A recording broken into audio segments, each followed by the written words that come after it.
Again, ang hamon ko sa inyo lahat dyan sa Senado ng mga kapwa-senador na kung talagang ang issue na to is about lang sa kaso nila at hindi dito sa impeachment proceeding na to, kung hindi kayo takot, lalo na sa Malacanang, hayaan yung makidalo o makadalo ang dalawang senator na pinakulong niyo. Ang sabi, ito, garantisadong presumption of innocence at not hanggang hindi na prove na guilty sila. Yun. So again, yun. Kung talagang hindi kayo naduduwag, lalo na dyan sa Senado ng mga senators, hayaan yung gampanan ng kapwa yung senador yung trabaho nila habang hinaharap din nila yung kaso nila. Magkaiba nga yun, di ba sabi nyo? So let them do their job. And kami bilang mamamayang Pilipino, nananawagan kami na hayaan nyo silang gampanan yung trabaho nila. Huwag nyo silang ikulong kung talagang wala kayong intensyong mabawasan ang sinasabi ninyong kakampi ni VP Sara. Kasi sinasabi nyo na eh. Susugan ko lang yung sinabi niya. Pero Attorney Luna, no? Ito yung hamon ko po dyan sa Senado, no? Kung talaga ang sinasabi niyo, ang pagpapakulong kina Senator Jinggoy at saka Senator Marcoleta ay hindi tungkol sa impeachment na proceeding na nangyayari ngayon. Ang hamon ko po sa inyo, payagan niyo silang makadalo. Kasi kung talagang hindi yan ang issue kung ba't sila nakakulong ngayon. Una sa lahat, hindi pa sila proven guilty. So hayaan niyo silang gampanan yung trabaho nila bilang mga senador. Again, ang hamon ko sa inyo lahat dyan sa Senado ng mga kapwa-senador na kung talagang ang issue na to is about lang sa kaso nila at hindi dito sa impeachment proceeding na to, kung hindi kayo takot, lalo na sa Malacanang, hayaan yung makidalo o makadalo ang dalawang senator na pinakulong niyo. Ganda ng hapon na yan. Sana tanggapin nyo. Kasi diyan mo mapapatunayan yung talagang kung maganda o pangit ang agenda na labanan na to. At saka isa pa, huwag natin bayaan. Tama si Ma'am Cathy, no? Ma'am Cathy. Kasi, pagka pinabayaan natin yan, maaaring tulad yan sa kaso ni Corona. Damage is already done and siya'y namayapa na bago lumabas yung resulta na not guilty. Huwag natin hayaan mangyari muli yun. Kasi walang magiging alipin kung walang magpapalipin. So, kailangan pakingganin nyo yung panawagan ni Ma'am Cathy kung talagang maganda po ang adhikain ninyo sa bayan natin. Di ba nandun yun eh, di ba? Attorney. Na yung Artikulo 3. Mag-practice ang tagal. Section 14. Ano po yun? Mga abogado natin dito. Kasi hindi ako abogado eh.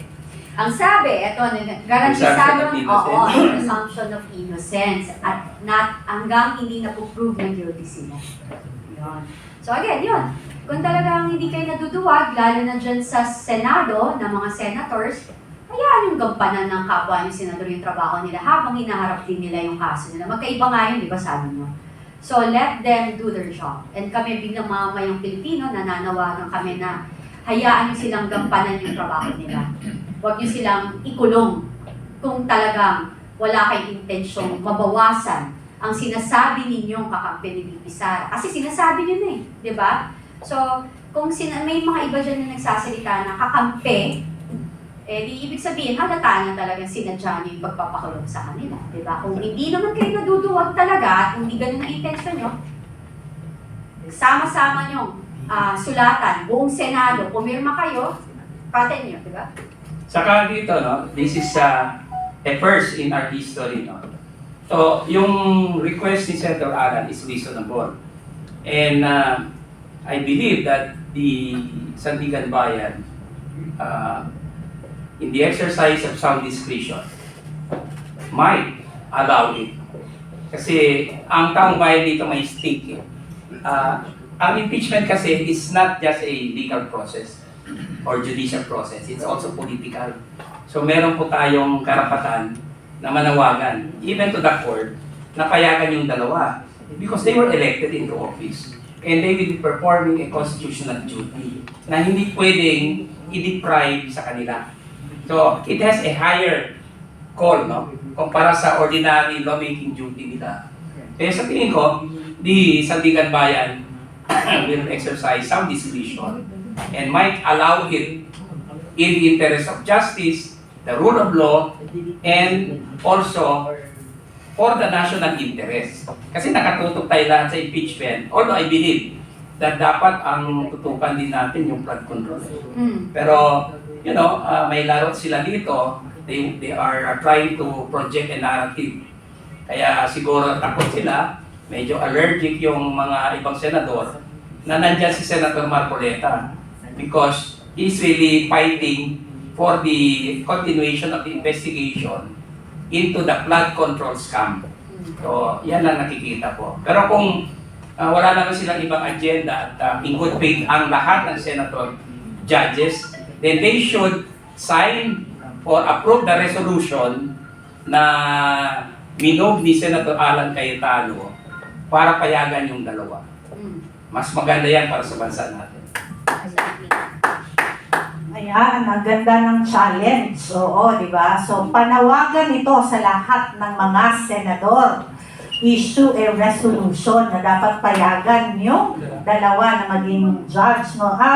Tanong ko sa dalawa nating panauhin, no? Kasi dapat na pinoprotektahan yung mga nagsasabi ng katotohanan at nasa tama. Kasi nakikita natin, kagaya ng sinabi mo, Ms. Cathy, na there is political pressure, tapos merong persecution. In fact, kahapon yata yun, no, na may warrant of arrest pati si Attorney Baligod, no?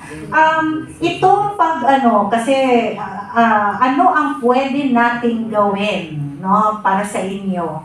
Kasi in effect, itong hindi pagkaso kay Senator Jinggoy at pagkaso kay Senator Marcoleta in time of the impeachment, in effect, it disenfranchises the millions of voters who put their trust in Senator Marcoleta and Senator Jinggoy to do their job. Kasi diba, parang ang boto ko as senador during the impeachment is actually the vote of the people who voted for me. So, anong komentaryo niyo dito tungkol sa bagay na ito?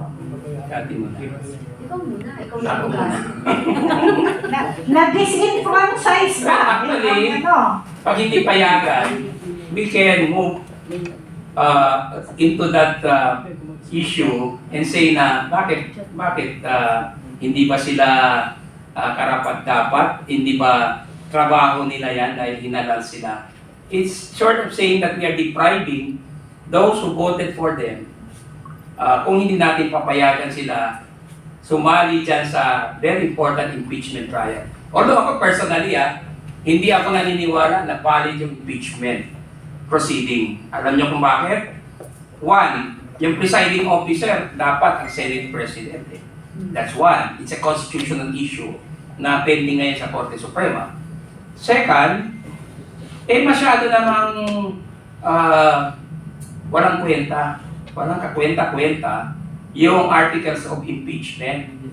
Tingnan nyo ngayon, nakakaproblema sila sa mga witnesses because they cannot tie yung kanilang legal theory doon sa evidence. Hindi nagtutugma Diba?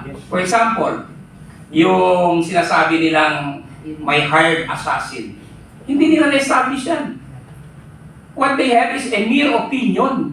Yung opinion, hindi naman ebidensya yan. As a general rule, unless you are an expert. And Attorney Lotok is not an expert doon sa pag-present sa kanya. He wasn't presented as an expert witness. So, malabong-malabo. So, parang they filed the articles of impeachment just to harass, politically persecute Vice President Sara Duterte. Kaya bumabalik ngayon sa kanila, merong backlash, merong nagbubumerang yan Kasi pag mali talaga yung ginawa mo, nag-mini trial pa nga sila sa babae, so babalik yan sa'yo. It will be amplified now. Na-amplify na nga dito sa trial kasi nakita na mga defecto.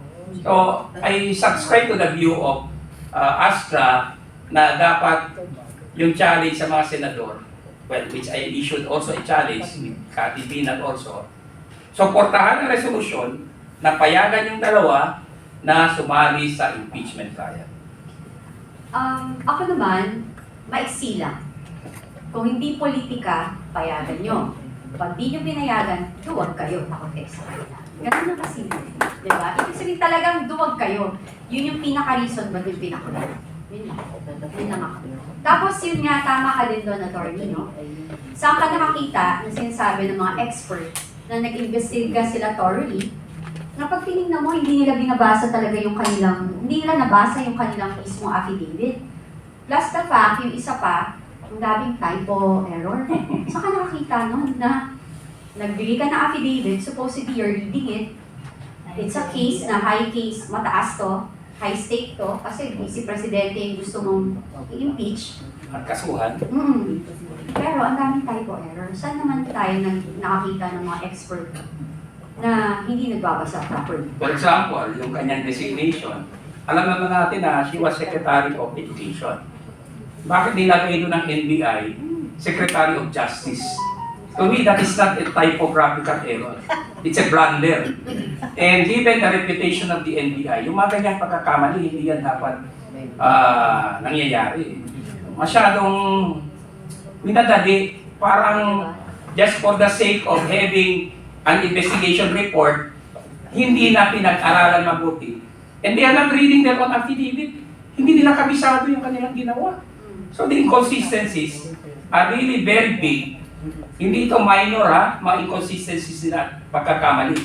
This affected yung credibility ng kanilang mga testimonya, apart from the credibility of the witnesses themselves, because they are facing charges pala sa ombudsman, or well, according to them, they are just doing their work.